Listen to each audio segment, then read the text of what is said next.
Olá pessoal, eu sou Paula Ribeiro e estamos dando início agora a mais um podcast da Beneficência Portuguesa de Santos. A proposta dessa plataforma é de levar até vocês temas importantes sobre prevenção, sobre saúde, para que possamos cuidar da saúde de maneira mais consciente e eficaz. Podcast Beneficência, Medicina e Saúde chegando até você e hoje com um tema interessantíssimo também. Estamos no mês do Agosto Laranja e aqui ao meu lado a nossa convidada, que é voluntária, diretora executiva na AlSaPem, Associação do Litoral Santista de Amigos e Pessoas com Esclerose Múltipla e Doenças Desmielinizantes. Ao lado também da nossa querida presidente Ana Bernarda, um grande abraço a Ana Bernarda, que hoje não está conosco, mas receba aí o nosso abraço. Já estivemos aqui num bate-papo incrível sobre essa associação maravilhosa que é a AlSaPem. Trouxemos informações que são de interesse de todos vocês. Ela também é pedagoga, pós-graduada em Educação Inclusiva. Lilian dos Reis Santos, muito obrigada pela sua presença, ao lado aqui do nosso presidente da Beneficência Portuguesa de Santos, senhor Ademir Pestana, e convidamos para entendermos melhor sobre esse nome complicado, hein, presidente? Doença desmielinizante, quase que é um trava-línguas, né? Hoje, com a novidade, porque a AlSaPem ela amplia o leque para as doenças desmielinizantes, né? Doutor Alexandre Bussinger Lopes. Ele é médico formado pela Universidade Federal do Estado de Rio de Janeiro, neurologista e especialista em doenças autoimunes do sistema nervoso, pela Escola Paulista de Medicina, doutorando na Universidade Federal de São Paulo. Um prazer enorme tê-los todos aqui. Realmente a gente se sente muito agradecido. Obrigada, doutor Alexandre, Lilian, presidente Ademir Pestana, pela presença. Eu que agradeço pelo convite.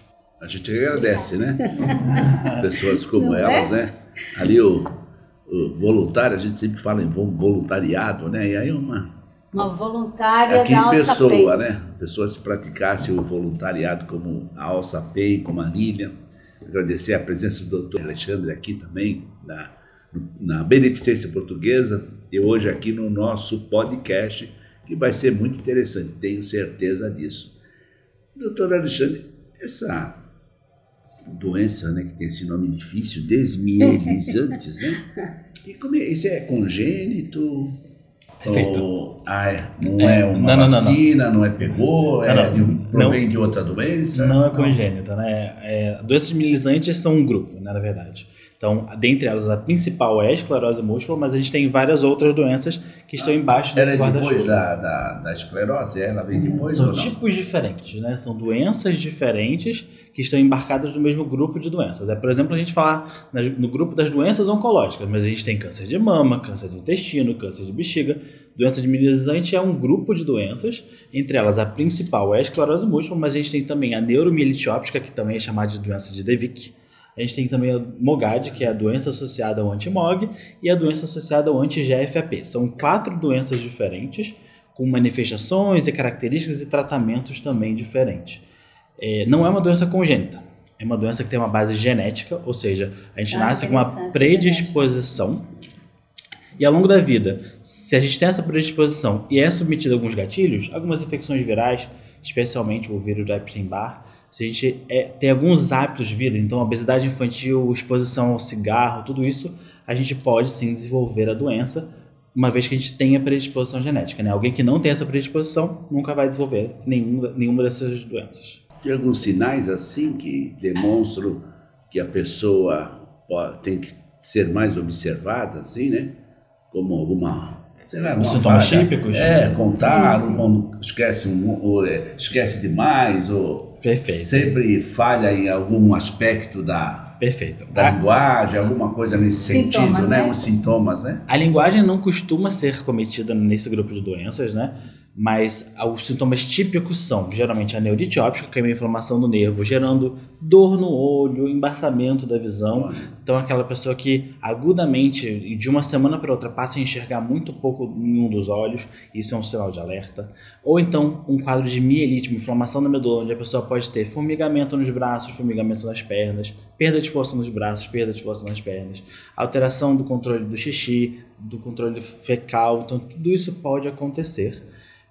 Às vezes, raramente, a gente pode ter também uma dificuldade de movimentação dos olhos, então a pessoa pode ficar agudamente estrábica, né? A pessoa nunca teve o estrabismo, nunca teve o olho tortinho, mas desenvolveu isso em torno de 1 semana, 2 semanas, e isso aconteceu. Então são sinais interessantes e que são típicos da doença.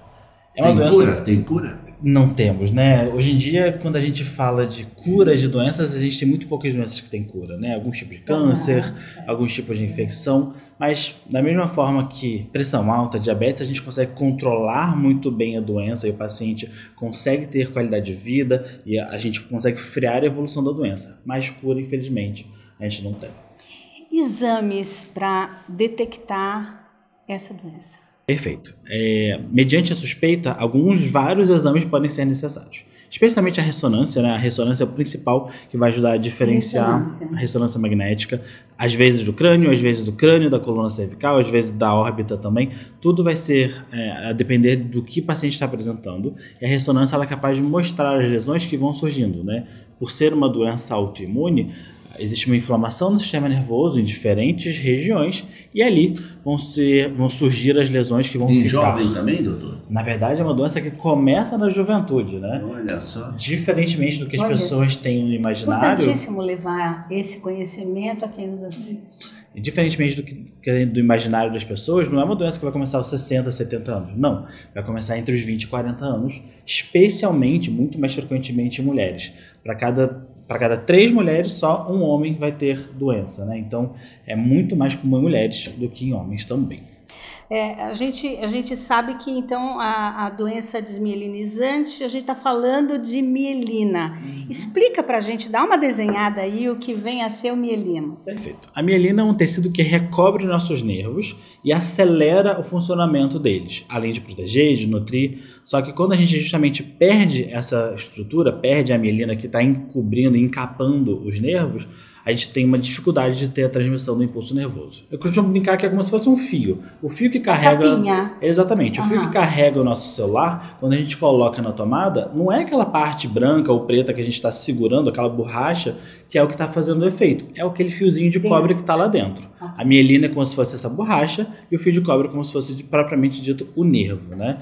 Só que, nesse caso, a gente está falando só de proteção. No caso da mielina, ela tem muitas outras funções além da proteção.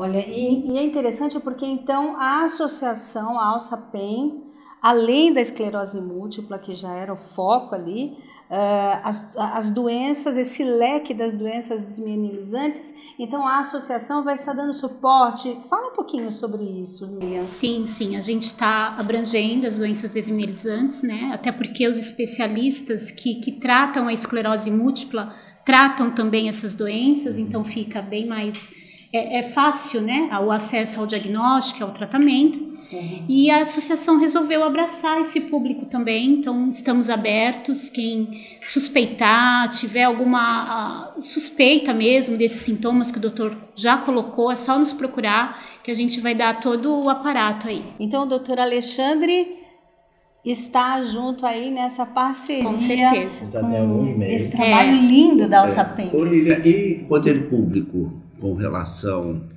a esse tipo de problema de saúde da população? Como ele tem atuado? Tem melhorado o apoio? Tem crescido? Principalmente na cidade de Santos, né? Então, cidade de Santos a gente tá no pioneirismo aí, a gente já tem um ambulatório de esclerose múltipla pelo SUS, que funciona ali na Zona Noroeste. Doutora Mariana Cardoso é a neurologista responsável. Porém, fica restrito aos munícipes de Santos. Né? E a alça-PEN trabalha com todo o litoral. Né? Por causa do SUS, né? Ele contempla por E aí gestão. A nossa busca está sendo levar esse protocolo que já está instalado em Santos, no município, para os outros municípios e estado, né, que nem a gente teve uma dificuldade com algumas infusões, né, passou por alguns problemas que os convênios não queriam mais aplicar a infusão que o paciente pega no SUS, e aí em Santos, ok, quem mora em Santos, quem mora em São Vicente, quem mora em outro, entendeu? Então a gente precisa, já tem um deputado nos apoiando, né, nessa forma de ter algo. Santos acaba sendo o polo, né, que atenda e acolha todos os pacientes, principalmente nas infusões, nas crises, na questão de pulsoterapia, que é de extrema importância. Santos, isso já está bem adiantado. Porém, nos outros municípios a gente está galgando aí. Que coisa boa. E parabéns a Ana Bernarda, nossa amiga, a vocês, pela iniciativa e engajamento em uma causa tão importante. Né? As pessoas, quando são diagnosticadas com essas doenças, ficam ali agora, né? Porque não é tão fácil o diagnóstico, né, doutor? A sua especialidade acaba sendo aí imprescindível para que esses pacientes possam ter um norte, um tratamento, né? E, doutor, nós vamos nesse bate-bola aqui, né, presidente? Porque aqui é o Sapem e o doutor Alexandre, que é o neurologista que está aqui conosco e nessa parceria incrível. Doutor, há alguma forma de aumentar... O senhor nos apresentou a mielina no cérebro? Perfeito. Existem vários tratamentos que já foram testados e eles não deram muito certo. Mas tem uma coisa que é fundamental no tratamento do paciente com esclerose múltipla e que vai, além de tudo, ter o potencial de ganhar, de fazer aumentar a mielina, que é a atividade física. Então, a atividade física ela é fundamental. Por isso que ela fica lá no Pilates. Eu sigo a nossa querida, inclusive está fazendo aniversário hoje, nossos parabéns. Mas através do Pilates é indicadíssimo? Musculação, né? Exato. A melhor combinação possível para o paciente é fazer o máximo possível. Não tem uma atividade física que seja a ideal. Ai, nossa, tem que ser natação. Não. Tem que ser aquilo que o paciente vai conseguir engajar e fazer o máximo possível. E quanto mais fizer, melhor vai ser. Ok, ótimo. E ela leva tudo isso bem a sério porque a gente acompanha. Há tratamento para interromper a progressão da doença? Porque o senhor já falou que ela não tem cura, mas há algum tratamento para interromper a progressão? O nosso objetivo com o tratamento envolve não ter surtos, que são justamente as inflamações agudas que geram novos sintomas ou a piora de sintomas antigos, além de impedir a progressão e impedir também que surjam novas lesões na ressonância, mesmo que de maneira assintomática. Então, com o tratamento, a gente tem como objetivo, de fato, frear a doença. Ela aconteceu até aqui, ok, mas eu quero que ela não piore a partir daqui e a gente consiga controlar todo o resto do quadro para o resto da vida do paciente, que se Deus quiser, terá muitos anos pela frente ainda, né? Então sim, a gente tem... Tem dados, doutor, de pessoas com esse tipo de problema de tempo de vida? Sim. Pessoas com longevidade? Sim, com os tratamentos modernos a pessoa não terá redução em anos de vida. O máximo que pode acontecer se o paciente não tiver o diagnóstico precoce e o acesso ao tratamento de maneira precoce, talvez ele chegue lá no final da vida com um pouquinho mais de dificuldade. Então, usando uma bengala, tendo que usar um andador, com dificuldade de visão, mas a expectativa de vida, se a gente diagnostica precoce e trata precoce, não vai ser diferente de uma pessoa que não tem nenhum problema de saúde. Olha, muito. O que pode piorar a doença, doutor? Várias coisas, né? Então, não fazer atividade física, por óbvio, né? Alimentação. O sedentarismo, a alimentação. A falta de atividade física acho que piora tudo, exato, né? Inclusive a doença. Uma máxima que eu costumo dizer se a pessoa estivesse tendo um diagnóstico de diabetes, ela ia ter que cuidar da alimentação, tomar remédio, fazer atividade física, ir em consulta regular, fazer exame de vez em quando. É exatamente o mesmo raciocínio de uma doença crônica, né? Na esclerose múltipla, tudo isso vai se aplicar também. A alimentação saudável, super relevante, né? E aí, não existe assim, meu Deus, então eu nunca mais vou poder tomar chocolate, nunca mais vou poder tomar sorvete? Não.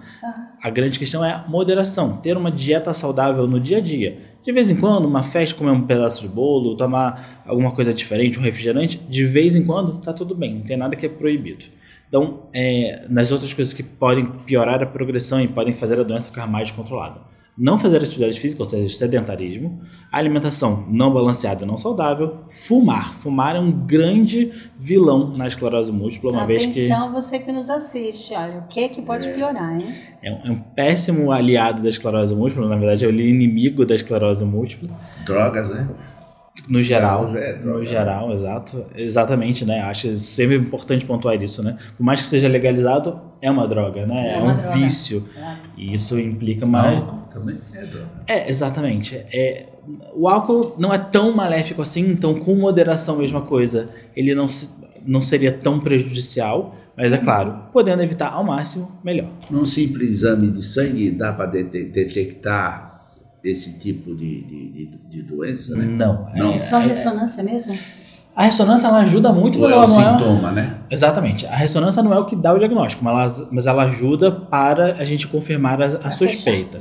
E aí, muitas vezes, quando só a ressonância e os sintomas não são suficientes, a gente também lança a mão do líquor, né? Que é o exame da punção lombar e faz a análise do líquido que percorre o nosso sistema nervoso. A gente ouve muitos pacientes enfrentando batalhas ali com relação à fadiga.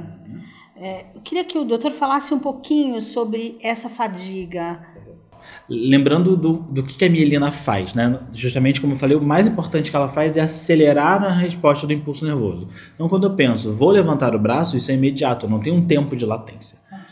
Sem a mielina, isso se torna mais difícil. O impulso nervoso tem que gastar mais energia para chegar no que eu preciso fazer.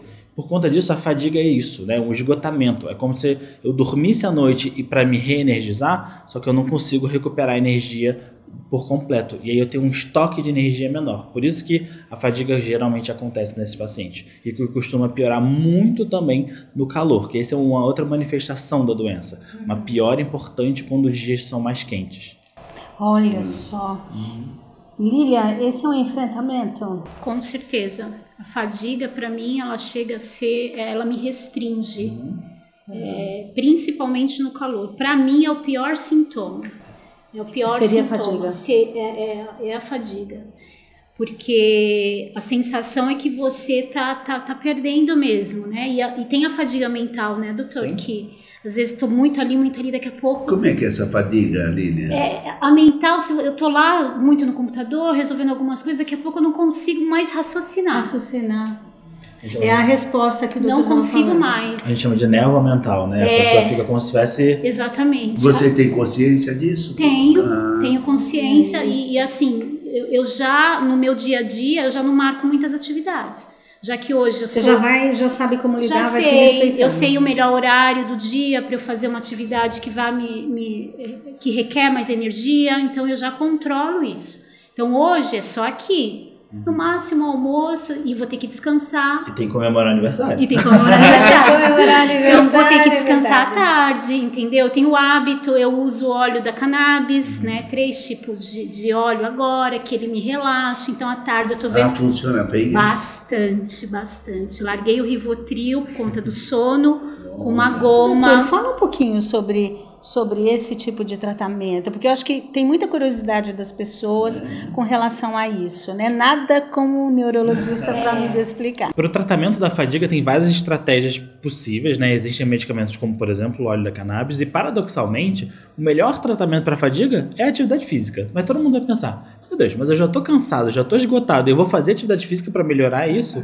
Mas sim, porque você aumenta a sua resistência. Então, se hoje é difícil caminhar durante 2 km, se você sedentário fica difícil de andar 1 km, meio quilômetro. Mas quanto mais você faz, mais você aumenta a tua resistência e consegue fazer mais. Além do cannabis, existem vários outros remédios que podem ser utilizados.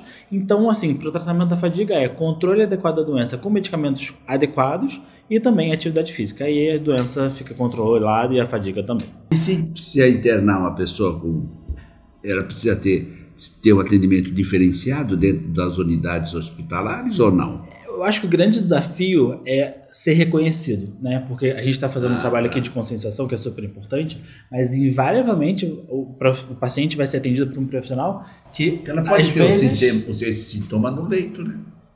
E se não tiver hospital preparado Ah, para sim, isso, sim, né? sim. Acaba dando Exatamente. medicação que vai agravar mais, né? Exato, e é muito disso. Às vezes o paciente procura atendimento, sendo que o médico, o profissional, o enfermeiro, o fisioterapeuta, às vezes não conhece ou então já ouviu falar, mas não sabe detalhes.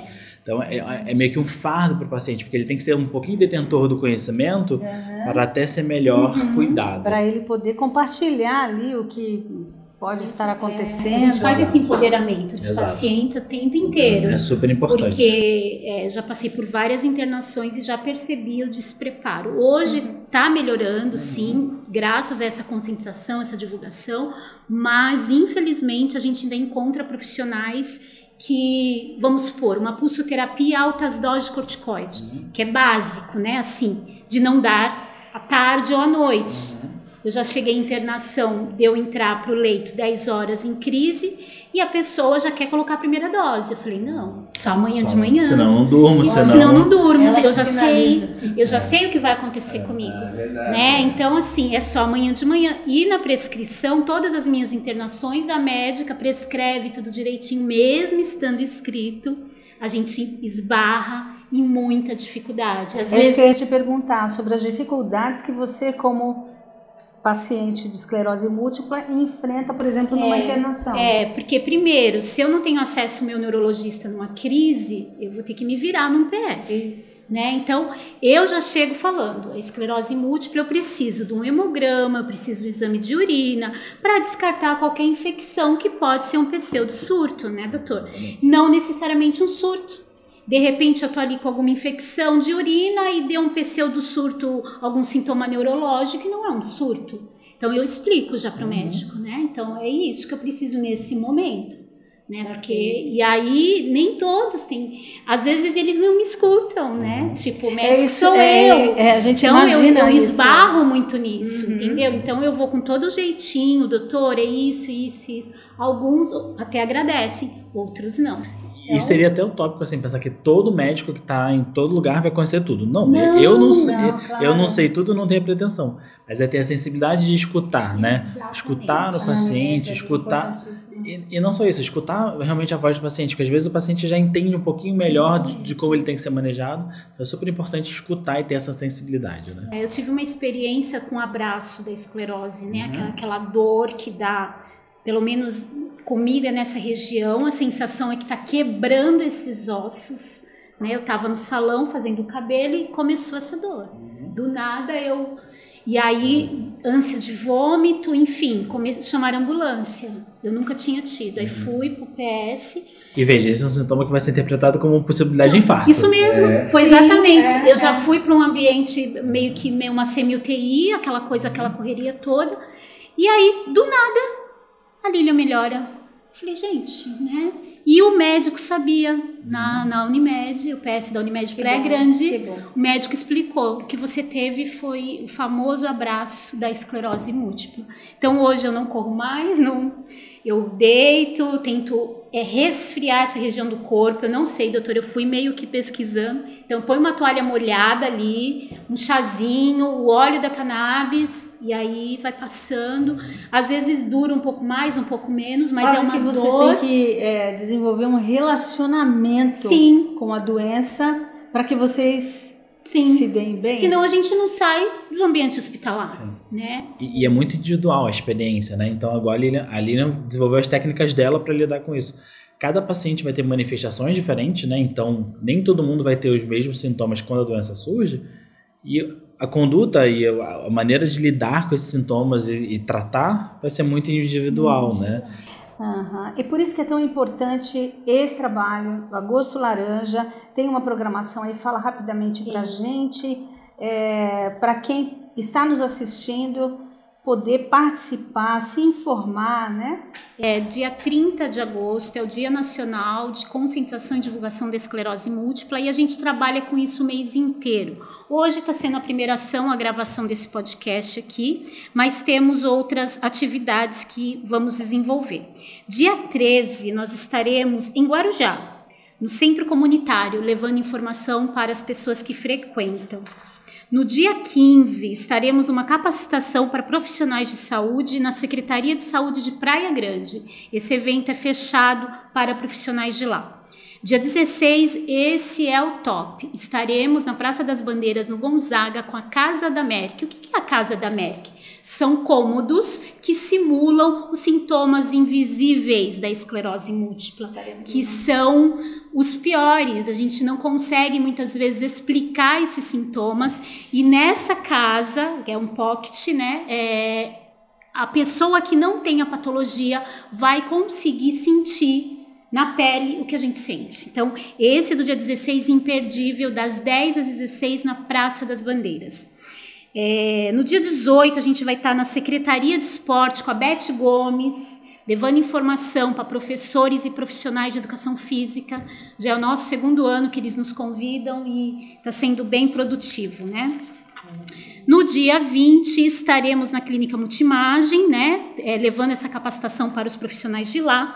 Dia 21, inédito, a gente vai estar no Instituto Federal de Cubatão, atendendo jovens, né, porque a gente tem paciente de 12 anos.